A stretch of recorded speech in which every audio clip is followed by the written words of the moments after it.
ሰላም ጤና ይስጥልኝ የዞላ ቲዩብ ተከታታዮች። ነፍሱን ይማረውና የአስፋው መሸሻ ልጅ ጃቢ በአሜሪካ በፖሊሶች ቁጥጥር ስር ውሏል። ምንድነው እሱ የተፈጠረው? ያሉትን መረጃዎች ወደ እናንተ ለማድረስ እንደተለመደው በሰፊው ስቱዲዮአችን ተገኝተናል። አብራችሁን ቆዩ።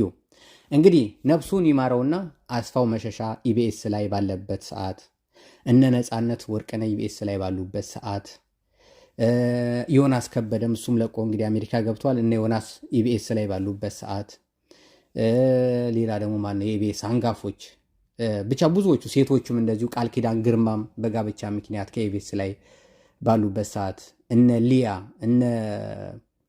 አረ ስንቱን ልጥራ፣ እነ ሊያ ሳሙኤል፣ ናፍቆት፣ መቅዲ አባይ ሚዲያ ላይ እየሰራች ያለች እንግዲህ እነዚህ ኢቢኤስ ላይ በነበሩበት ሰዓት ላይ የኢቢኤስ የሆነ ድምቅ ያለ ሁልጊዜ ፕሮግራማቸው አመት በዓል የመሰለ ፕሮግራም ነው። በእውነት ነው የምለው። ሁልጊዜ እሁድ አይመስልም። ኢቢኤስን የከፈተ ሰው አመት በዓል ነው የሚመስለው። ሁልጊዜ በየሳምንቱ እሁድ፣ ቅዳሜ አመት በዓል ነበር የሚያስመስሉትና አሁን ግን እነዚህ ሰዎች በሞትም የተለዩት በሞት ተለይተዋል። ነፍሳቸውን ይማረው። የኢቢኤስን ባለቤት እንደዚሁ ነፍሱን ይማረው። እንደዚሁም ደግሞ ስራ ለቀው የሚወጡት እነዛ ሁሉ ሰዎች ግን ከኢቢኤስ ላይ ሲወጡ ኢቢኤስ አሁን በፊት ሁልጊዜ እሁድ አመት ባለን የሚያስመስልብን አሁን ደግሞ ሀዘንን አስመስሎብናል።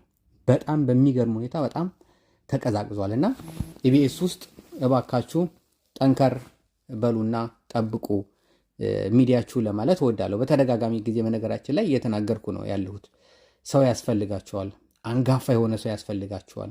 ከቲክቶክ ላይ ሳይሆን በእውቀቱ የተማረ ሰው። አሁን ለምሳሌ ከውበት በላይ የሚሰራው ሮቤል የሚባለው በጣም የሚገርም በቃ ትክክለኛ ሰው፣ በቃ ሚዲያውን የሚመጥን፣ ካዘኑት ጋር አብሮ የሚያዘን፣ ካለቀሱት ጋር አብሮ የሚያለቅስ ትክክለኛውን ሰው ያገኘው ከውበት በላይ እና እነዚህ ሰዎች የወጡትም ወደ ቤት ቢመለሱ መልካም ነው ለማለት እወዳለሁ። እንግዲህ ወደ ጃፒ ስንሄድ ጃፒ እንግዲህ ዩቲዩብ ላይም እንግዲህ እንደምታዩት ወደ 7 ወር አካባቢ ሆኖታል።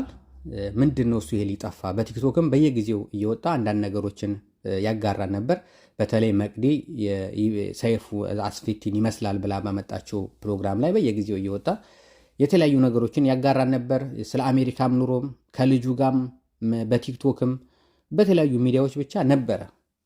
ዩቲዩብንም ከእንግዲህ ወደ እሰራለሁ ቀጥ አድርጌ ይዛለሁ አለው እያለ ብዙ ጊዜ ሲያጋራ ነበር። እንግዲህ ይኸው ቀደም ብዬ እንዳሳየኋችሁም ዩቲዩብ ላይ ቪዲዮ ከለቀቀ ወደ 7 ወር ሆኖታል። እኔም ደግሞ ሰው ሲጠፋ መፈለግ ልማዴ ነውና ይሄ ነገር እንዴት ነው ግራ ቀኙ መታየት አለበት፣ ምንድን ነው እሱ የተፈጠረው ብዬ ጆሮዬን ጣል ምላሴን ወርወር አረኩና መጠየቅ ያለብኝን ኢንፎርሜሽኖች ጠየቅ ሳረግ የተፈጠረው ነገር ይሄ ነው ብለው ወደ እኔ አድርሰውኛል። እኔም ደግሞ የሰማሁትን ነገር መቋጠር ስለማልችል ሆዴ ቲማቲም ስለሆነ እናንተም ስለምትቀየሙኝ እኔ ሰምቼ ዝም ዞላ ቲዩብ እንዴት ሰምተህ ዝም ትላለህ? ለእኛ ሳታደርሰን እንዴት ብላችሁ ስለምትቀየሙኝም ያሉትን መረጃዎች ወደ እናንተ ለማድረስ እንደተለመደው በሰፊው ስቱዲዮ ተገኝቻለሁ። እናንተ ዝግጁ ናችሁ? የላይክ ምልክቷን ስትነጓት ግን ምን አይነት ከለር ነው የሚሰጠው ብዬ በተደጋጋሚ ጊዜ ጠይቃለሁ። ምን አይነት ከለር እንደሚሰጣችሁ ማሳወቅ አልፈለጋችሁ። እስቲ በዚህ ቪዲዮ የላይክ ምልክቱን ስትነኩት ምን አይነት ከለር ነው የሚሰጠው? የሚቀየር ከለር ካለ እናንተ ጋር ሽልማት አላችሁ። እሺ፣ በነገራችን ላይ ወደ ኢቢኤስም ተመልሶ ነበር። ጃፒ ኢቢኤስ ላይ ማሪ ፕሮግራም ይሰራ ነበር በአሜሪካን። በተለይ እነዚህ የልጅነት ፎቶዎቹን ሳያቸው በጣም የሚገርም ልጅነቱ፣ በጣም ደስ የሚል ጥሩ ህይወቶችን ጥሩ ነገሮችን እንዳሳለፈ እንደውም አንድ ፎቶ ሳይ እንደውም የመጀመሪያ ፍቅረኛው ተው እንዴት ልጅ ምናምን ብዬ ለማጣራት ሞክሬ ነበርና ደስ ይላል። ልጁም ደግሞ እንደዚህ አድጋለት ትልቅ ቦታ ትልቅ ደርሳለች እና ይሄም ነገር ደስ የሚል ነገር ነው። ከልጁ ጋር በጥሩ ሁኔታ እያሳለፈ እንደሆነም መረጃዎች ደርሰውኛል። እንግዲህ ጃፒ ከጠፋ ወደ 7 ወር ሆኖታል። ያው መጣራት አለበት ምንድን ነው እሱ ብዬ ወደ ማጣራት ሄጃለሁ። በዚህ አጋጣሚ ግን ይሄንን ቪዲዮ ጃፒ ስሰማ ምንድን ነው ከዩቲዩብ ላይ ያጠፋ? ከመታሰሩ እና ከንትኑ ውጪ መቼም በአጋጣሚዎች ይህን ቪዲዮ መስማት አይቀርምና ትሰማለህና ምንድነው እሱ ያጠፋ ከሚዲያ ላይ? በቃ ከእንግዲህ ወዲያ በየጊዜው በዩቲዩብ ላይ አለው እመጣለሁ ቪዲዮ እሰራለሁ ብለህ ተናግረህ ነበርና ምንድነው እሱ ያጠፋ? እኔ ብዙ ጊዜ ከካሜራ በስተጀርባ ነው የምሰራው።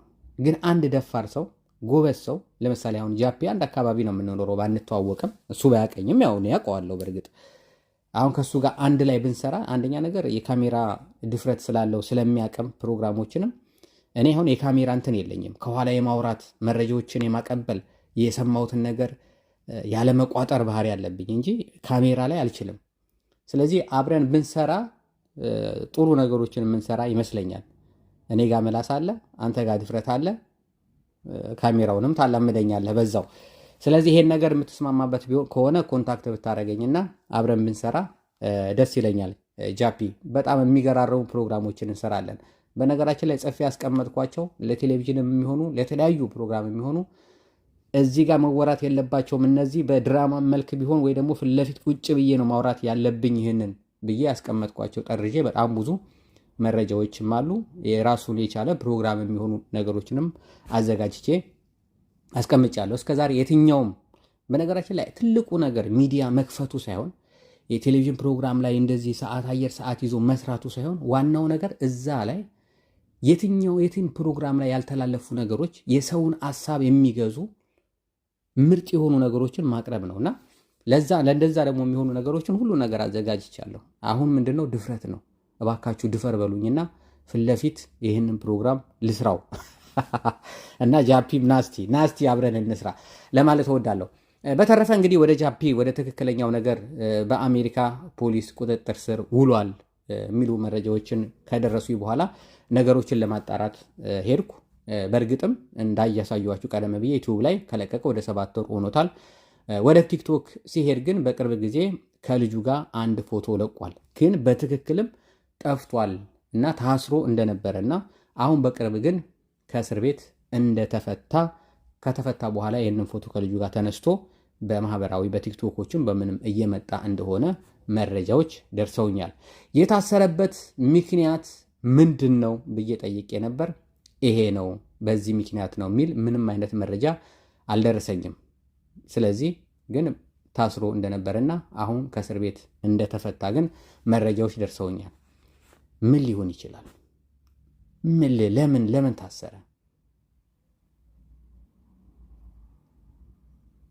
እንግዲህ ይህን ጥያቄ እኔም ለራሴ የምጠይቀው ነው፣ እናንተም ለራሳችሁ የምትጠይቁት ነው። የምጠራጠረው ነገር ግን አለ። ጥርጥሬን ትክክለኛ ቦታው እውነታው ላይ ትክክል እውነት ነው ይሄ ነው ወይ የሚለው ላይ ከደረስኩ በኋላ ለእናንተ እንደተለመደው የሰማሁትን ነገር ስለማልቋጠር ተመልሼ መጥቼ እናገራለሁ። እናንተ ግን ይሄ ልጅ ለምን ነበር የታሰረው? ምን አጥፍቶ ይመስላችኋል? ጃፒዬ መልካሙን ነገር እመኝልሃለሁ። ፈጣሪ ልጅህን ያሳድግልህ። ስለተከታተላችሁኝ በጣም አመሰግናለሁ። ያያዞላ ያያዞላ